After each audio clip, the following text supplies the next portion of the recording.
Welcome back to the Cedric Sports YouTube channel.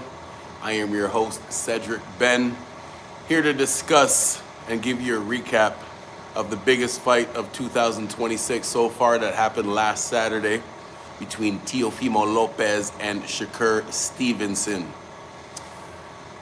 A big match that happened between two A-class fighters.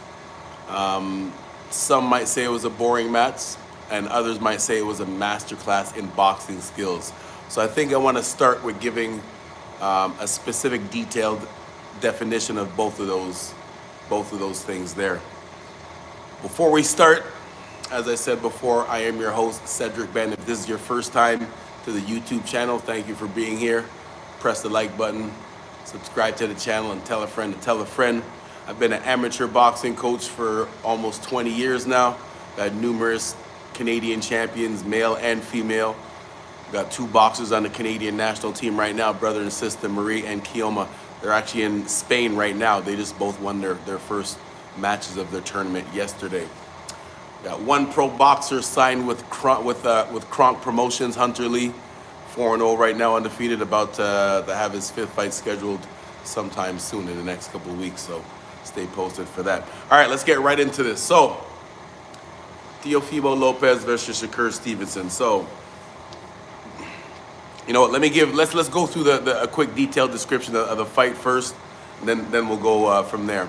So, you know, this is called the scorecard, where I ask people to bring their scorecard and an explanation, not just simply your opinion.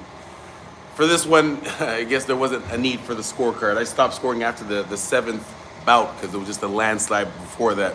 But let's get a few quick details for the first couple of rounds that I did score. So the first round for me was the only one that I scored as a close round. Stevenson landed a good straight left in that first round. That was really the only difference there. Second round, it was Stevenson started stalking Lopez down with just his jab, and just his making Lopez miss. So making Lopez unsure of himself and making him hesitate, which gave Stevenson the confidence to walk forward a little bit more. By the third round, it was pretty obvious that Lopez couldn't do nothing with Shakur's jab. Just the jab alone, at the highest level, you can't do nothing with. That's how educated Shakur Stevenson's jab is. That was his main weapon to keep another A+ fighter off of him. And then by the fourth round, even Lopez's corner knew that if he didn't do something drastic to turn things around, this was not gonna end very well for him. The fourth round is when you heard his coach telling him, his coach / his dad telling him, "You're gonna hate yourself tomorrow." That's what his dad / coach said to him in the corner. This is only after the fourth round, because he already saw what was happening with Shakur's skill level. Shakur landed a big left hand at the end of that round too, so another clear round for him. By the fifth round, it was clear that, not clear, but Shakur Stevenson was pitching a shutout so far up to that level.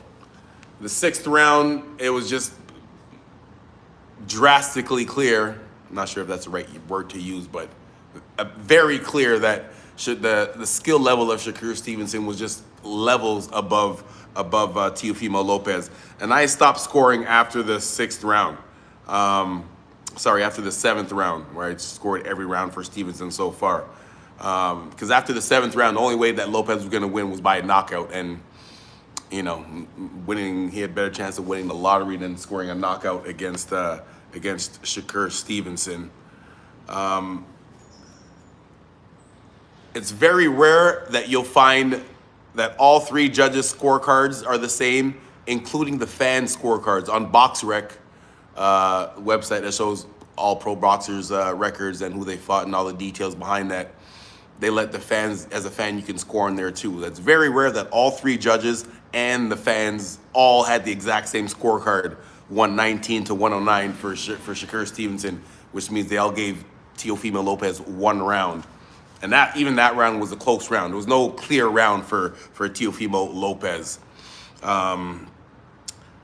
So with that win, Shakur Stevenson becomes a 4-division champion and the third youngest to do it. The youngest was Oscar De La Hoya at 24 years old, Adrian Bronner at 26 years old, and now Shakur Stevenson at 26 years old. And this was his best performance of his career. What a time to pick your best, what a time to pick to have your best performance of your career. Coming into this fight, well, sorry, let's go into the masterclass thing. So, how can I break this down in simplest form? I wrote down a few notes with it too. So the difference between a boring match and a masterclass, okay? So look, if it's an A+ fighter versus a C+ fighter, and that fight goes the full distance, goes the full 12 rounds, and we're sitting here like waiting, for the A+ fighter to stop the C+ fighter, that fight should not be going 12 rounds. You're watching this like, okay, like you should have got this guy out of here like by the 3rd or 4th round. This fight should not have gone this late or even the distance. That would be considered a boring fight. A+ versus C+, and that fight goes the distance. That's a boring fight. A masterclass, if it's A+ versus A+ or even B-, A level, B- level, and the A+ person just straight dominates that person for 12 rounds, even if they don't get stopped or dropped, but the one person just straight dominates that other person, that's not boring. That is a master class in boxing skills. And that's exactly what we witnessed. Here, just to give you a few examples, I just thought of an old example and then a more recent example of a boring match. For example, Klitschko, the heavyweight Klitschko. Remember when he was on that 10-year run from the early 2000s to up until when Tyson Fury fought him? He was a champion for all those years, but the level of competition was so low, they didn't even put him on TV. That's one of the reasons why Mayweather was able to make his rise as one of the top guys, because during those years, Klitschko's competition was so low, they wouldn't even put it on TV. All right? Those couple of years were boring. More recently, a specific match, Inoue, that last guy that he fought, David Picasso, I think is his name. Now, people are gonna say, well, he was ranked top 5 in the division. This guy, what are the notes that I had on this guy? This guy, Picasso, he never fought a current or even a former champion before he fought Inoue. He never fought a current or even a former champion. The highest level person that he fought was a title challenger, and that guy didn't win the title. This is who Inoue fought in his last fight, and he went 12 rounds with him, never dropped him. And there was a little controversy there too, because Inoue tried to wrap his hands illegally, and they caught it right before the fight. So a little suspect stuff happening there. So that would be considered boring. An A+ versus a C+, and it goes the distance, that would be boring. So some more recent examples in boxing of a master class. We just had what we just saw on Saturday. A few other examples. Alexander Usyk. I talked about Klitschko's run at heavyweight. Alexander Usyk's run at cruiserweight, when he just ran through that division, that was a master class, because he was fighting fought all the top level guys and ran through them. That was A class. That was master class. A few years ago, we had Rigondeaux versus Nonito Donaire, 2 A+ fighters, and Rigondeaux just schooled Donaire for those 12 rounds. Made it look like an easy sparring session. A+ versus A+. You had Floyd versus Corrales.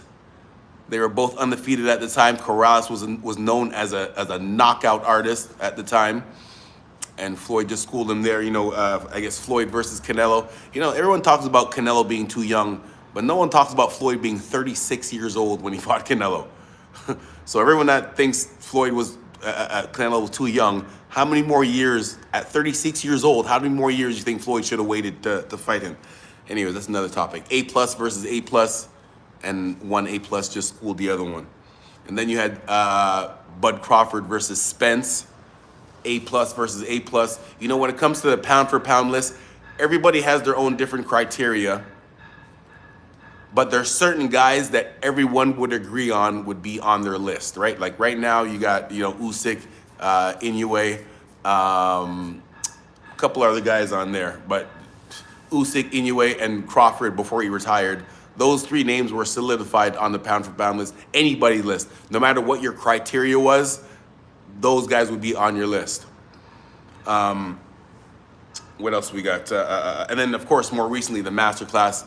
Shakur Stevenson, I forgot about. This wasn't his first masterclass. When he fought Oscar Valdez, a lot of people forgot about that one because, it wasn't really a highly publicized fight, unification bout. Oscar Valdez was a three division champion. He was a champion at featherweight, at super featherweight. He had a knockout of the year versus Burchelt in 2023, the knockout of the year. I was watching that fight live too, at lightweight. Then he defended that title one time before he lost again to lost to Shakur Stevenson. So that A plus performance there. So the difference between masterclass and a boring fight. So know the difference. What's the next thing I got up here? As far as coaching, definitely got to talk about the coaching. We're going to talk about Tio's Corner in a second, but got to give a big shout out to Wally Moses, who was Shakur Stevenson's coach. Coaches usually only get talked about when a fighter looks bad in a fight. That's the only time you really hear about a coach's getting talked about, is when a fighter looks very bad and everyone's talking about how he needs to switch coaches, or what went wrong during training camp, and people go back and look at the training videos and say he should have been doing this or doing that. But nobody really gives the coaches credit when it's a big win. So as a coach, you got to give a shout out to the coaches. Shout out to Wally Moses, Shakur Stevenson's coach, because he's been with him since day one, right? Now, moving on to Teofimo Lopez, because everyone talks about the coaching that he had in his corner and the not specific instructions that he was getting. But here's the thing, because if you listen, his dad was just saying things like, where's your power, and throw more punches, and you're gonna hate yourself tomorrow. He wasn't giving him any specific detailed instructions, and that's the main complaint that people were saying, that Tio wasn't getting. And that's why people say he should change coaches, because you can't have that type of coaching at this level. But you got to remember, this is the same coach that has been in Tio's career for the biggest fights of his career. When Teofimo when he beat Lomachenko, and this is when Lomachenko was still in his prime, he received the same type of coaching, not detailed, just the same motivational coaching that he got before against Lomachenko. Lomachenko was, again, we talked about the pound for pound list, guys that are on everyone's list. Lomachenko was not only was he on everyone's list, but he was probably definitely top three. If I could say most people's number one or two.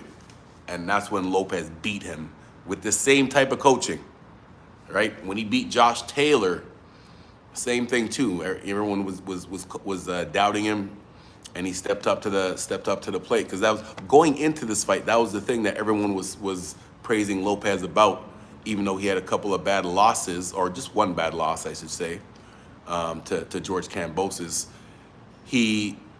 Anytime it was time for him to step up, he's stepped up in a big way. And that's what everyone talked about coming into this fight. But I also had to remind people, the reason why we don't talk about Shakur Stevenson stepping up, like when it's time to step up, we never had to remind ourselves of that, because he's never not stepped up.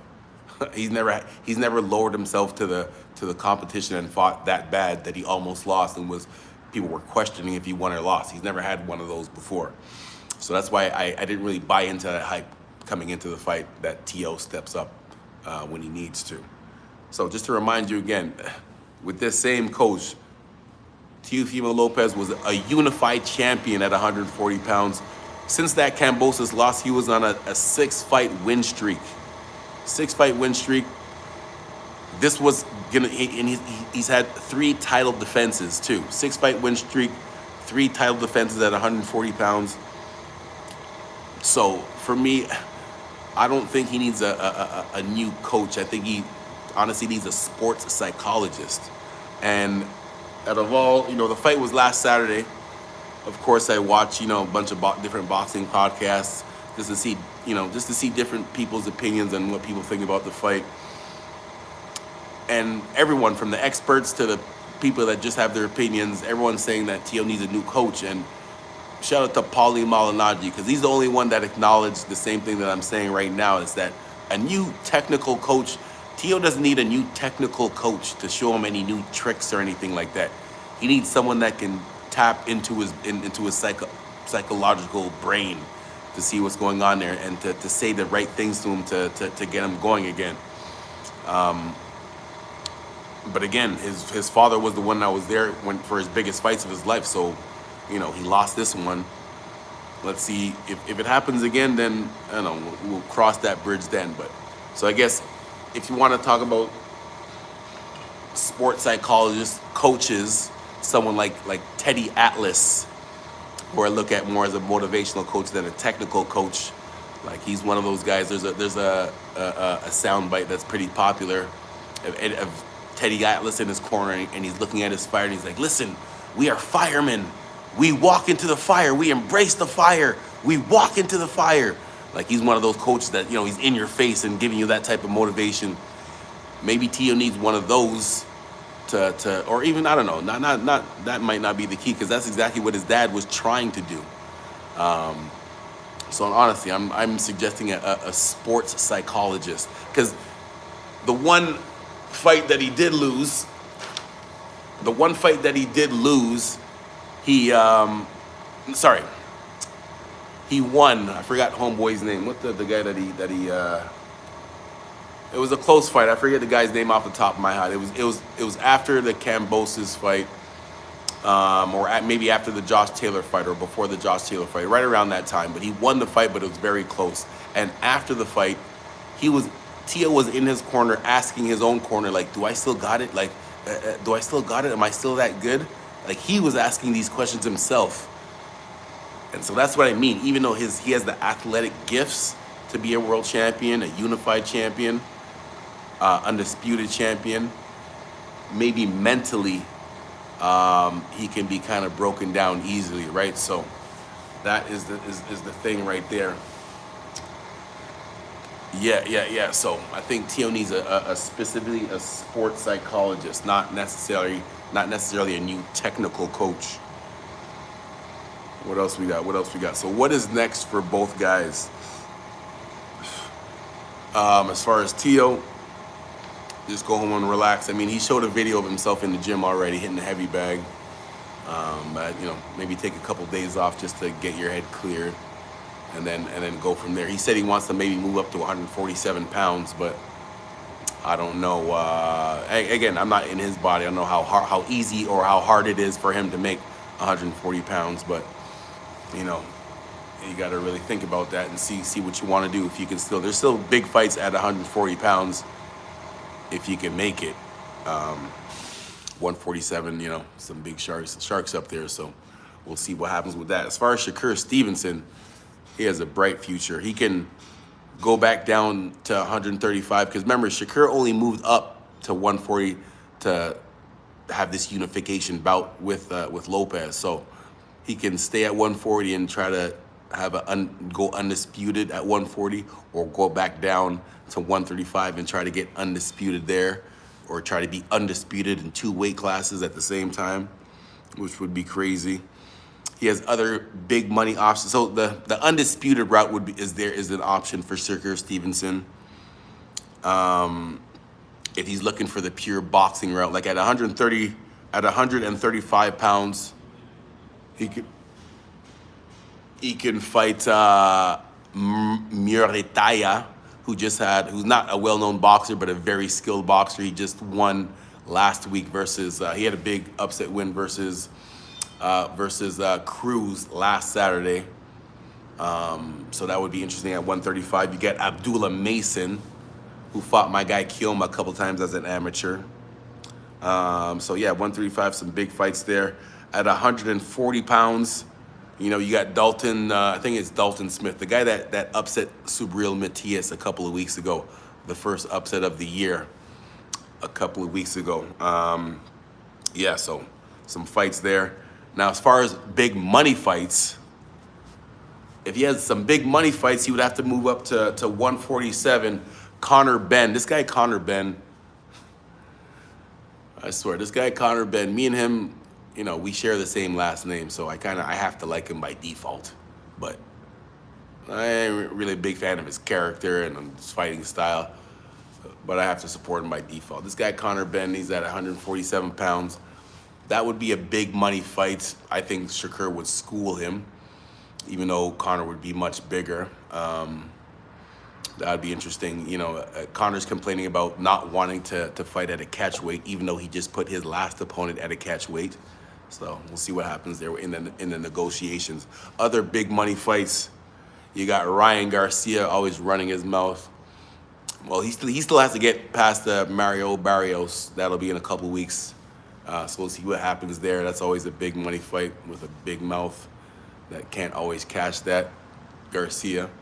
Of course, Tank. Well, Tank has some legal issues that he has to deal with, but that's always a big money fight there. So Shakur Stevenson, bright future.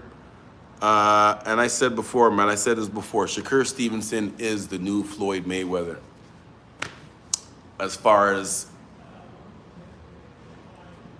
the offense, he has the offense to engage, but his defense is that good that he doesn't have to. And so he's going to be content with winning the round and not getting hit, whether you find it boring or not. Again, when he fought William Zepeda, who I guess would be considered a B-level fighter, B-minus level fighter, he stood in the pocket with him and went toe-to-toe. He didn't back up. He just used lateral movement and won the fight like that. And even after that fight, he said, listen, you know, I did that just to show you guys I can stay in the pocket and fight like that if I want to. I just choose not to. So that's why I say he's the new Mayweather, because his skills, Shakur Stevenson, his skills are more mature than his age. And this is something that you would only understand if you actually fought, specifically amateur, right? Like, Shakur Stevenson, this guy, I said this from when he won a silver medal at the Olympics. This guy, he won a silver medal at the Olympics at 18 years old. You have to be 18 just to qualify for the senior level. So he was just barely qualified for the senior level at 18 years old with only 25 fights. Now, 25 fights might seem like a lot of fights to you, but at the amateur level, when you fight international competition, and you're fighting these guys that have been amateur for, these seniors that have been amateur for like 7-8 years. These guys have over 200 amateur fights at international experience, not just little random rinky-dink tournaments. And he won a silver medal with only 25 fights. Like, when you have 0 to 10 fights, you're considered novice. So you're only fighting people with 0 to 10 fights. After that, you could fight anybody. So he was really only like 15 fights into his open class career before winning a silver medal at the Olympics. That's what I mean about, I said back then, this was, I think, the 2020 or 2016 Olympics it was, his skills are way more mature than his age. So that's why I said he's only 28 now, the third youngest boxer to ever be a four division champion. Yeah. He's that guy. With that being said, his very good friend Keyshawn Davis, who I say is the next Bud Crawford, because he's more mean. I said Shakur Stevenson is the new Mayweather because he can engage, but he choose rather just to win the round and not get hit. It's up to you to make him engage. He's not gonna be willing to engage. That's Floyd, and he made it work for him. Keyshawn Davis is more of a Bud Crawford, where he's actually trying to hurt you. Like, Keyshawn Davis is actually trying to hurt you. He's not just trying to box you. He's trying to hurt you, just like Bud Crawford. Crawford mentioned that he's never had a close fight. It's either a unanimous decision or I knock you out. and I think Keyshawn Davis is on his way to doing the same thing too. Uh, with that being said, I always hate when two highly skilled guys that I like have to fight each other. So hopefully, Keyshawn and Shakur never have to fight each other, even though they're close in weight. They're very good friends. They came up together. They've already said that they would never fight each other, but you never know how the money situation happens in the future. Because Zab Judah tells a story of how him and Mayweather, when they were younger, they were hanging out with Mike Tyson, and Mike Tyson looked at both of them and said, both of you guys are gonna fight each other one day. And they both were like, nah, man, you're crazy, man. This is my boy, man. This is one of my best friends, and we're never gonna fight each other. And then about 10 years later, Zab Judah was like, how much are they gonna pay us? Yeah, I'll take that check. So it's gonna be interesting to see what happens. All right, there you have it. Again, if you haven't done it yet, press the like button, subscribe to the channel, and tell a friend to tell a friend. Thank you for being here. Any constructive criticism you have, leave it in the comment section or send me an email at cedricbenn@gmail.com, CEDRICBENN @gmail.com. All right, I'm out. Peace.